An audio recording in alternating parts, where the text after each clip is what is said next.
She is the creator of Audacity to Thrive, a coaching program for women who are leading audaciously in the world, and the host of the Audacious Woman Leadership Retreat. Focus on building leadership and prioritizing self-care and wellness. I saw the pictures last year, y'all. That was amazing. Rashida is an experienced and engaging speaker, a 6-time author, most recently penning a self-help book titled, Sis, It's Time to Thrive, a unicorn's guide to loving yourself audaciously. I'd like to bring to the stage the amazing, incomparable Rashida Hackett.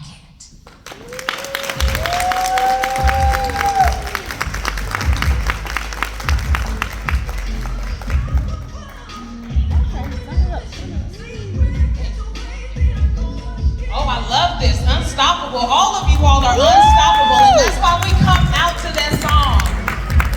What an honor it is to be here with you all tonight, and to honor Tony. I did not have the pleasure of meeting Tony. I met Tammy when she was going through, helping Tony through his journey with the brain tumors. And one thing I will say is their love was always paramount. It was always shown in everything that they did. And he was such a supporter for her, even while he was sick and going through everything she did, he was right there. And it was just a testament for all of us to remember to love, to remember that love conquers all and love is all. And so we want to take a moment to just thank Tammy for this, because even in her darkest moment, losing her partner, that love, she persevered. And she has this event. We came here last year, we're here this year, and she's still going through that process and showing so much resilience. So much love for us while she's in the midst of her grief, while she's in the midst of that pain. She's created this space for us to come and to learn how to be nurses, aside from being at the bedside, but to become your own boss, to do this thing for yourself on your own terms, to get back your life in the way that you want to see it. To not have to tell everybody no because you got that 12-hour shift, but you can create the schedule that you desire. And she's created that space for us to come and to learn and to pick up a new jewel and to grow. So we just want to say, Tammy, we just thank you. We thank you for walking in your gift. We thank you for saying yes to the call on your life so that we can continue to say yes to the call on ours. You know, like most nurses, I got into nursing and I had no idea what nurse entrepreneurship was. I didn't know that was a thing. I thought I was going to be at the bedside taking care of patients. And then I got into nursing. I said, okay, well, you know, let me roll up this hospital leadership ladder. Like, that seems like a good idea. So how about we do that? I still, no idea that you could become an entrepreneur. You could do this thing on your own terms. So here I am getting my first real leadership job, and I'm excited. I had got done with about half of my master's degree in nurse education. And for those of you all who might not know, my favorite thing to do in life is to run my mouth and get a check, honey. Okay. Come on. Every time I was in school, they were telling me, shh, you talk a lot. And I was like, oh, one day it's going to pay off. And here I am. I stand in front of you and it's paying off, right? So I said, well, I like to teach. Let me just get my master's degree in education because I like to stand in the front of the room. You know, I don't like to be in the back. It's not fun back there, but up here in the front, it feels real nice. So I'm about halfway done and I said, I'm gonna go start applying for some jobs and just see what happens. I haven't gotten the degree, but why not? I'll tell them I'm special and see if they agree.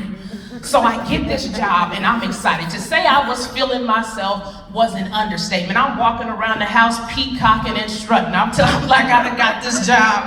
Listen, I'm making the most money I've made in my career. I have pulled my family out of poverty. I am first generation college graduate. I am excited. So as I'm here, I get into this place and they hire me real quick. Nurses, they hire me real quick. Okay, all right now, y'all know, listen. Now I was peacock and I told y'all I was great now. I said I was wonderful. So I'm saying, oh, it must be because of how great I am. You know, I came in here in a nice suit. I look good. I speak well, right? I can talk my way into anything. Well, that was part of it. But the other part was that this hospital was on fire. I didn't find out until I got in there that CMS was all up and through that place. My job was my job because they were in the middle of a remediation plan, and I was a part of the remediation, right? So I come into this place bright-eyed, bushy-tailed. This is my first education role, and I'm excited. I'm coming here, I'm gonna teach people. These people didn't want to learn nothing. And when I say nothing, I mean nothing. I was accosted in class by people who said, how dare you come in here and try to teach us how to be better? And I was like, did you just say that out loud? Really? And it got worse. I thought that I was going to put the bedside down and I was going to work a 9 to 5. Well, guess what? I was teaching classes at 2 o'clock in the morning. I was teaching classes at 10 o'clock at night. I was teaching classes at midnight. I was teaching classes at 6 a.m. And I said, who does this? You, my God. Where do they do this at? I got the nice badge that says leader on it. I thought I was only gonna be here till 5 o'clock. Not the leader. I remember the day it all just kind of came crashing down. I'm driving to work. And you know, we all have that favorite coffee spot we go to, and I'm getting ready to get there. And as I'm pulling closer to it, my hands start to shake. And I'm like, well, what is this? I don't know, it must be nothing. And then my chest, my heart starts to beat faster and faster. And I'm like, I didn't have any coffee, so I shouldn't be jittery. What's going on? And then I start sweating. And I'm like, oh no, I'm going through the change. It's happening right now. I'm only 35, right? And then I said, wait, no, I'm only 35. I'm not going through the change. Hold on, what is this? And as my heart is beating faster and faster and faster, I finally pull into this Starbucks that I'm going to.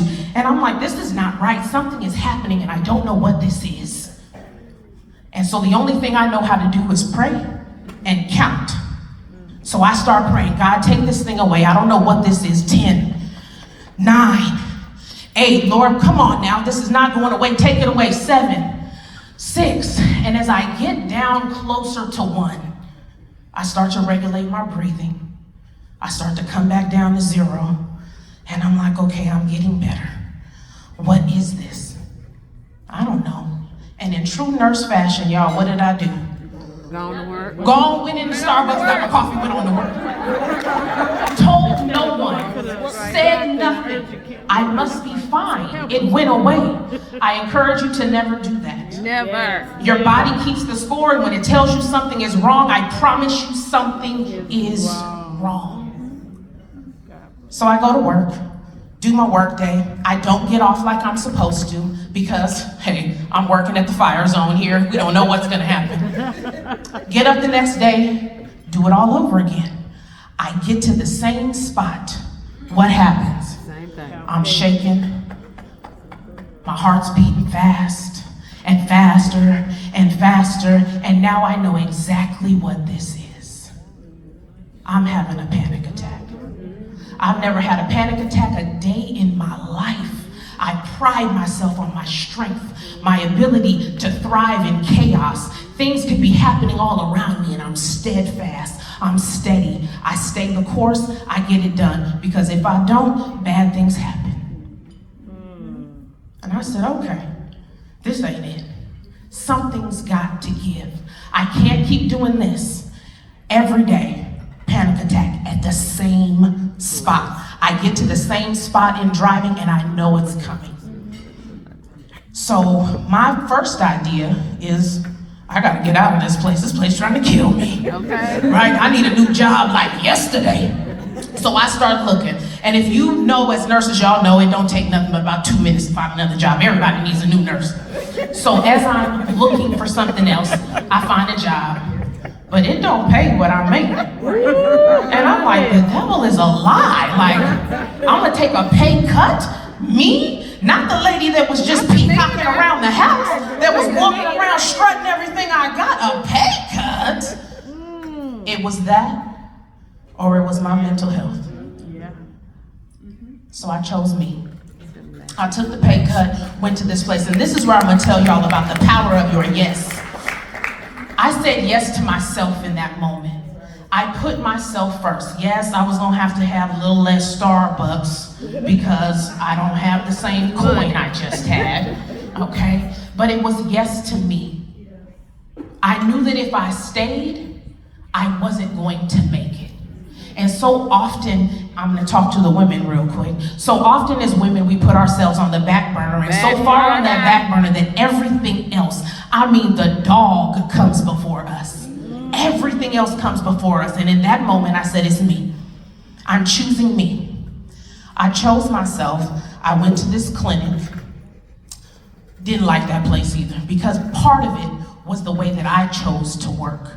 It was not just the toxicity of the place, but I was raised first one in, last one out, get everything done, volunteer for everything, say yes when they ask you, because that's how you move up the ladder. I came from a family of immigrants, and if you come from a family of immigrants, you understand what I'm about to say. If you are not the best of the best of the best, if you don't do all of the things, you are not worth your salt.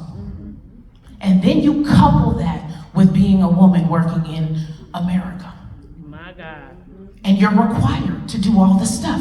So here I am at this new place, and I'm like, I don't like this. How do I tell my family I hate nursing? They sacrificed so much for me to go to nursing school. How do I now look at them and say, hey, yeah, don't want to do that anymore. I'm going to find something else to do. What I realized was that I didn't hate nursing. I hated the way I was nursing. And I had to shift my thinking around where my value lied. It was not in staying late and getting there early. My value was in the work that I did every day. So as I get to this new place, I have a supervisor. She's an amazing woman, Darlene. Shout out to you. If you ever hear this, you're amazing. She says to me, have you ever heard of this program that Washington has where nurses can go and take care of patients on their own? I said, I don't need my nurse practitioner. She's like, no, you don't. I do it on the side. I'm gonna tell you about it. She didn't have to tell me anything else. By the end of that day, I had looked up this thing and I was like, perfect, I can have my own business and do this on my own. I'm doing it. I was signed up for the class in a couple of weeks. In 30 days, I was in the class. In 60 days, I got my contract with the state. And in 6 months, I had quit my job and was working for myself. It was the power of my yes. Yes, I took a pay cut. I said yes to me though. And that pay cut turned into the next best thing in my life. I had become an entrepreneur. Now, there was no more telling my son, no, I couldn't be at his game. I was at everything. I picked him up from school. I dropped him off. I attended everything he had until he graduated high school on my terms. And that is the power of saying yes to you. You never know what is on the other side of that door. Had I simply told these people, I can't come to this job because you don't pay enough and I can't take a pay cut, I would not be standing in front of you today. I promise you that that job and that conversation with Darlene was the catalyst to where I am now. For some of you all, this weekend, August 1st through the 3rd, 2024 will be your catalyst. You will stand in your house, you will be in your business, you will be looking at your children, and you'll be able to tell them that this weekend was when it all changed for me. This weekend was when everything shifted for me. This weekend was when I found that mentor. This weekend was when I found that colleague. This weekend was when I found that person who was gonna support me through understanding what entrepreneurship looks like. It doesn't look like a 9 to 5. It's completely different. This was the catalyst for me to get to that next level. So I said to myself, now what am I gonna do with that? I said, there gotta be other women who are like me. I found a whole bunch of them. I started to put myself in rooms where women who were doing what I wanted to do were in. And then that shifted into more things, and it turned into a leadership retreat. It turned into best-selling books. It turned into all of these things that I had put up on a vision board, had no idea how I was gonna get there. And now I look at that vision board and every single thing has come to pass. There's not one still waiting. That's the power of your yes. So if I could leave you with 3 things that you can do for yourself. First one, stand tall in your faith. Say yes to yourself, standing tall in your faith, and knowing that your talents, your gifts, and your abilities will make room for you. The moment that you say yes, you watch the doors open for you. You watch what shifts in your life. You watch what opens up in your life and how things change. Things that you would have normally seen as just happenstance. You say, this is a door, and I'm walking through it because it's gonna lead to something else, and I get to leverage everything that I do. The second thing I'll tell you is understand the power of the pivot. When you are an entrepreneur, I tell you, a lot of stuff's gonna happen. That's right. Many things are going to come your way that you don't understand. There's always gonna be some shiny new product that somebody tells you you need. There's always gonna be something else that you're supposed to do. There's always gonna be something that has fallen between the cracks because you don't know what you don't know. If you get to a place where you are so married to it having to be one way, you will fail. You have to understand the power of the pivot. When things happen, pivot. When you don't understand, pivot. When you can't figure it out, pivot. Find somebody who can, but keep moving forward. And finally, keep your dream alive. Make sure that you have a dream. The only way you get through the tough stuff is having something to look forward to. Keep dreaming. Never stop, because it is your dream that will take you to that next place. It's your imagination of what it could be that's gonna get you through the toughest of times. None of you all are in this room by accident. Each of you are here because you said yes to yourself. You said yes to what that next thing is that you're going to do.